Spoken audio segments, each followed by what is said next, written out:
প্রতিদিন দুপুর গড়াতেই শুরু হয় ইফতার তৈরির ব্যস্ততা। বড় বড় হাঁড়িতে রাতভর ভেজানো ছোলা ভুনা করা হয় অতি যত্নে। কোথাও সেদ্ধ আলু প্রস্তুত করা হয় মজাদার চপ বানানোর জন্য, আবার পাশেই বেগুনে বেসন মেখে ছাড়া হয় টকবগে গরম তেলে। ধীরে ধীরে প্রস্তুত হয় সুস্বাদু ইফতারের সব আয়োজন। দুপুর থেকে বিকাল পর্যন্ত চলে এই কর্মব্যস্ততা। বানানো শেষ হলে যত্ন করে করা হয় প্যাকেটজাত। মধ্যবিত্ত ও নিম্ন মধ্যবিত্ত কর্মজীবী মানুষের জন্য মাত্র 10 টাকার সৌজন্য মূল্যে বিক্রি করা হয় প্রতিটি প্যাকেট। হাঁক ডেকে ডেকে বিক্রি করা হয় এসব ইফতার।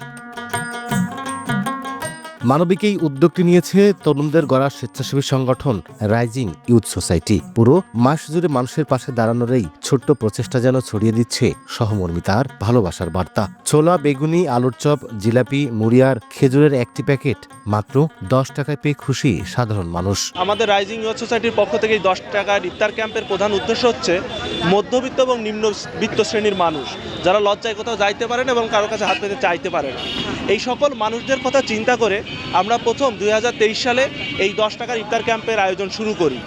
আল্লাহর রহমতে আমরা টানা 3 বছরের পর টানা চতুর্থবারের মতো এই বছর 2026 সালে আরও বৃহত্তর পরিসরে আমাদের এই 10 টাকা ইফতার ক্যাম্প অব্যাহত আছে। মানুষজন মনে করে যে নামমাত্র মূল্যে কেন নিব, যে অনেক সময় ফ্রি নিতে অনেকে মানুষের মনে বাধা দেয়, কিন্তু 10 টাকাতে একটা নির্দিষ্ট একটা মূল্য দিয়ে নিলে পরে মানুষের এটা বাধা দেয় না মনে। আমরা নিজে হাতে বাজার করি এবং মানুষের সুস্বাস্থ্যের কথা বিবেচনা করে আমরা প্রতিনিয়ত এই কাজগুলো করে থাকি। আমাদের ছাড়া অনেক মানুষের জন্য ইফতারি বানাই, আমি এসে তাদের কাজে সাহায্য করি। 10 টাকা ইফতারি পাওয়া যাচ্ছে, এতে ভালো। দোকানে কিনতে গেলে 50 টাকা বিল হয়ে যায়, 10 টাকা ইফতারি খুব ভালো। পাড়া চত্বর এখানে আরো অনেকে করুক, আমাদের জন্য অনেক সাশ্রয় হয় আর আমাদের জন্য অনেক ভালো হয়। ভাইদের কাছে ইফতারি নিয়ে আমাদের সাহায্য হয়।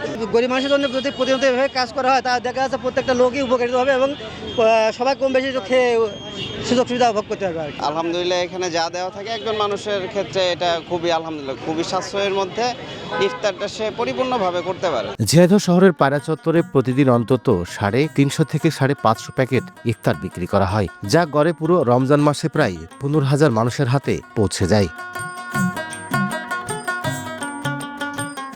লোটাস রহমান সোহাগ, সময় সংবাদ, ঝিনাইদহ।